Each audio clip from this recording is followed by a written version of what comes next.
Hi everyone. Happy New Year. I want to say it first before anybody else says it. I'm Samantha. I'm the owner of Islands Lost and Found Animals. It started in 2012 to reunite lost pets, any type of animals in Ireland with their owners. Over the years, it has become a little bit more than just reuniting or sharing lost and found animals to a page that shares information about animals. It shares information about cruelty to animals, new lobbyists to animals, new rules, new laws, political views.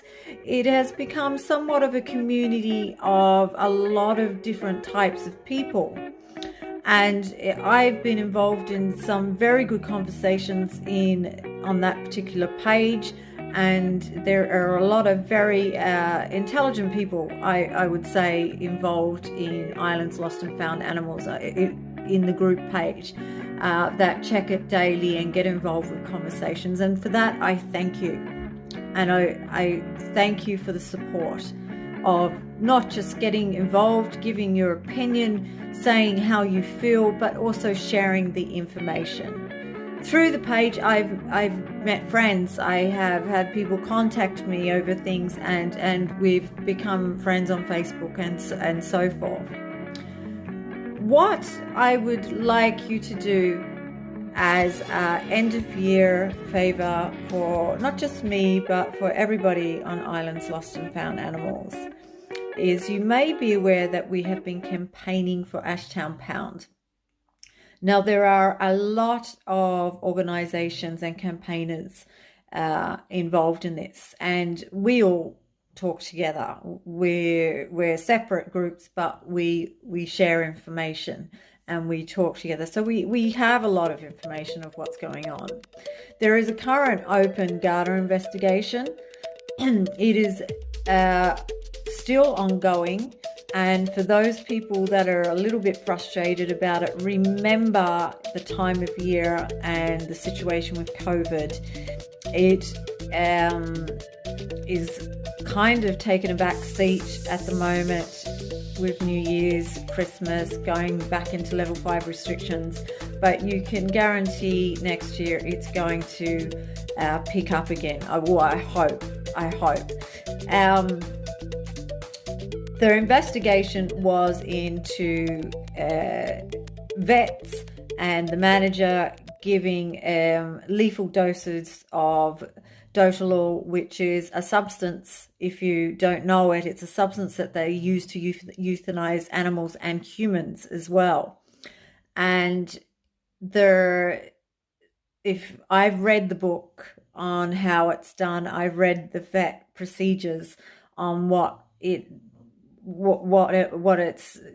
how it's supposed to be implemented.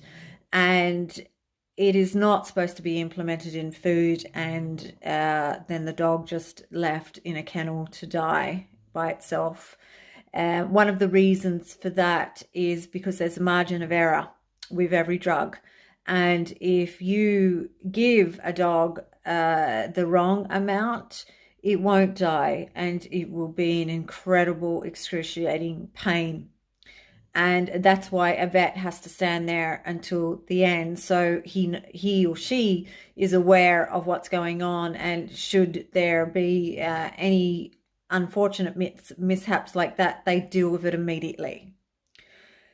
That's not what happened to the Akita that died. Well, actually, it didn't die. It got confiscated, and the guards took it straight to UCD hospital for it to be put down properly. And the bitch and freeze, it had been given too much and overdosed. Now that's been in the papers, and the guards have confirmed that. What you don't know is there is a lot of testimony saying that this has been going on for quite some time. It's not new, and it's not the right procedure, and most pounds in Ireland or any type of charity would not take this approach to euthanizing an animal. Now, that being said, I'm not a vet. I'm not an expert. I'm just reading all the information related to it and wondering why it is illegal, why there is a problem with it, and that seems to be the issue there, which in my opinion seems to be very, very cruel.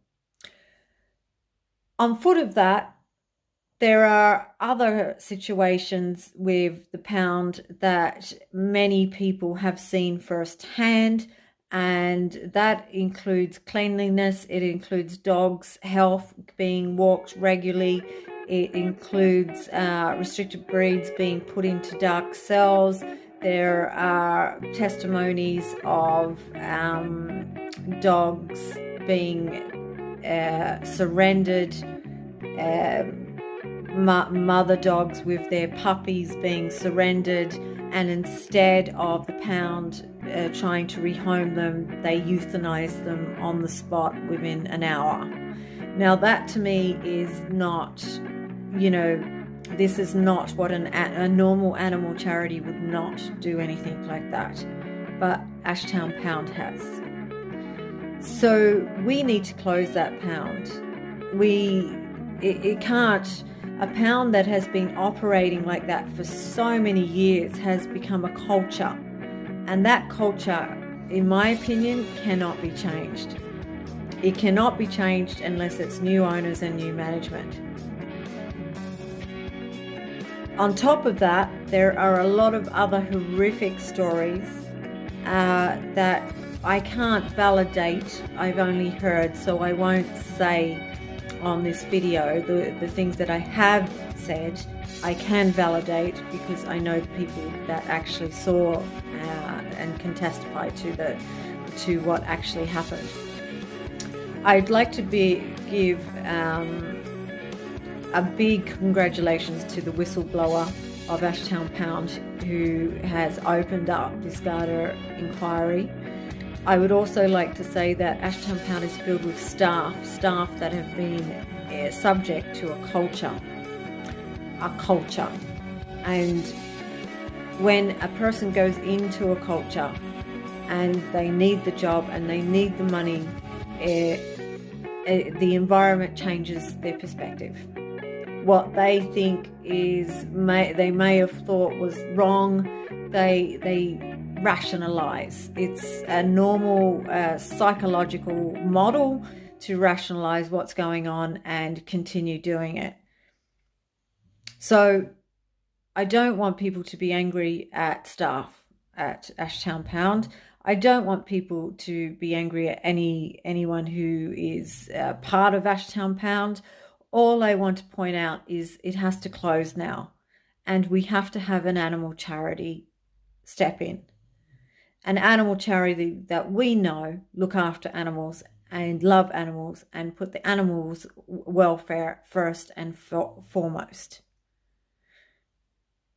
There is a lot of other problems as well with Ashtown, and I would ask those people that are listening to me that have stayed on so long, it's now 8 minutes. South Dublin County Council have been revising the tender, and as a result there's a delay, and the tender comes out on the 4th of January, and the people who are applying for the tender will have 1 month to apply for the tender.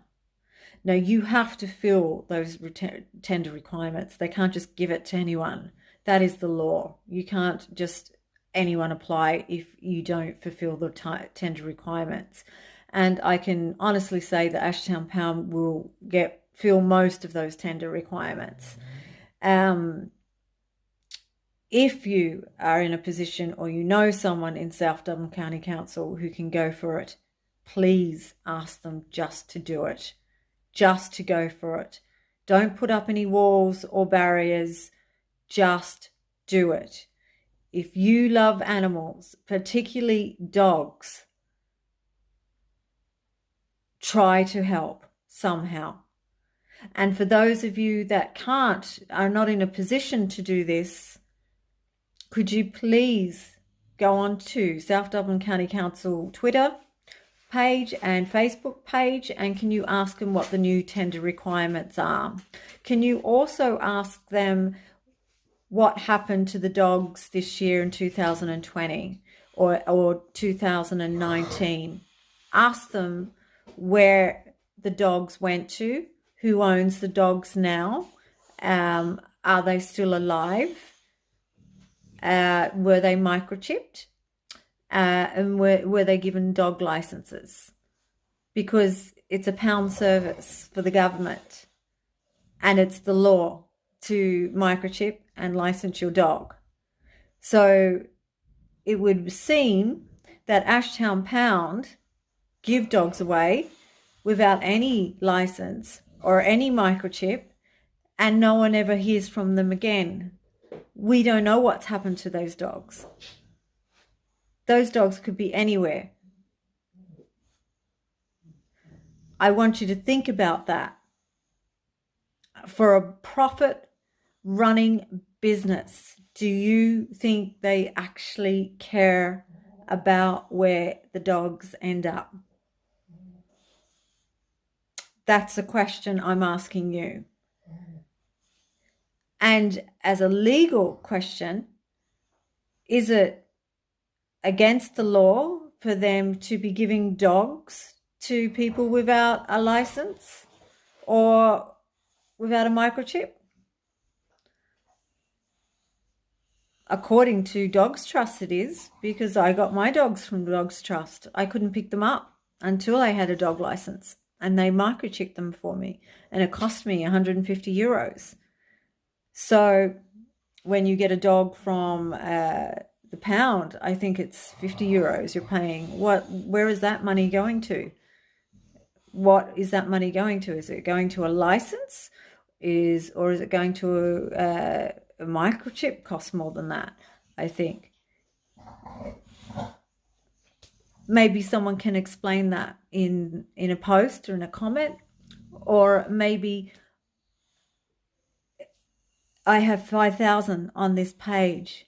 If even 1,000 of you made comment on South Dublin County Council's page on Facebook or Twitter and asked them, I think we would get an answer. Because at the moment, every email I've sent, every questions counsellors have sent, they've closed up and said we can't make comment on an open Garda investigation, which for me is becoming a bit of a tool to not answer any questions. Now, that being said, I just want to thank a few people. I want to thank everybody on my page, everybody on Islands Lost and Found Animals, because there so many of you signed the petitions. My petition was over 20,000. The other moderator on the page, Vic Mannon, she got like close to 40,000. So between us, we have over 60,000 signatures saying we want this pound closed. And that's from this year only. In the past, there have been other petitions, all of which got over 20,000. So actually, there's been hundreds of thousands of people over the years sign petitions asking for this pound to be closed, and not one council has listened to them. Councillor Alan Edge of South Dublin County Council, I just want to give him a thank you. He's been on the case and he's been keeping me up to date. Ed O'Brien, who's the mayor, he's also been keeping people up to date, and he's on the case and is really interested in getting the tender requirements changed to be more animal welfare related. A big thanks to Councillor Deidre Heaney. She's been on this for years in Dublin City Council. She's a Fianna Fáil councillor, and I mean, the amount of work she has put in. She's actually formed a committee now for when the tender is reviewed in June next year. That's when it's up. They will have a completely different tender requirement process. I want to thank Martina Comerford for Saving Ashtown Pound Dogs group page. She's been working on this for almost 2 decades. She's tired and she's wrecked, and she cries herself to sleep sometimes, but she hangs in there. And then there is Ashtown Concern Group. I'm not quite sure who owns that group, but well done to everybody on that group and the admins on that group. There is Bernie Wright, who's been doing a lot of work with Ashtown Pound and also greyhound racing and things like that. And she put up banners everywhere, like billboards, so people who weren't on social media were aware that dogs were being killed in Ashtown and they didn't need to be killed. I want to thank some of the council workers that are on our side, and their hands are tied. They can't say much, but they most definitely are trying to give every opportunity for other people to apply for the tender this time. And finally, Dave Stone, who is the owner, Carol Stone, his wife, the owner of Ashtown Pound. I hope you realize what has happened there. And if you get the tender again, I hope you do the right thing. Change the management, make the changes, get rid of the staff that have been accused of the wrongdoing to animals, and just be good people. That being said, from my two big bulldogs, which I'm sure if something happened to me walking in Phoenix Park and a warden came and picked those dogs up, thank God they're microchipped, but I'm sure if they weren't, they would have been euthanized straight away by Ashtown Pound. And that concerns me, because even though euthanization is a necessary form for aggressive dogs, when a dog is under duress and it's missing its owner and it's put in a filthy, muddy cell that has, and its senses are 100 times better than ours, and it can smell death and fear from other dogs, it's going to act up. You know, it doesn't take an Einstein to understand that. So it is disheartening, and we need to work together and we need to keep pushing. We still have time. We still have time, guys. So please, first step, South Dublin County Council. They're the first ones up. The tender will be decided at the end of January. Please do your best to ask them those questions, to ask them where is the information on where all those dogs have gone. Ask them for registry. Ask them for how many dogs were euthanized. Ask them why they were euthanized. Ask them, was there a canine behaviorist there to declare whether the dog was aggressive or not? Because a canine behaviorist is actually the only person who can determine whether a dog is aggressive or not. A normal human being might say a dog is aggressive because they don't understand that the dog is scared and they don't know what's going on, and we can't communicate to them. Finally, I've had my rant, and I've asked you to help me and everybody else that is being involved in this campaign this year. I just really, from the bottom of my heart, I wish you a really good year next year. And I hope we stay in contact. I hope our page gets bigger. I hope we're able to make a bigger impact. I hope we're successful in getting an animal charity win the tender. and then move on to another animal welfare project that needs our help. And from me and my two big bulldogs, and also from Vic, who's the other moderator on our page, and from all the animals that we've helped this year find their loved ones and have made it back to their homes. Have a good year and best of luck, and we'll keep in contact. Bye.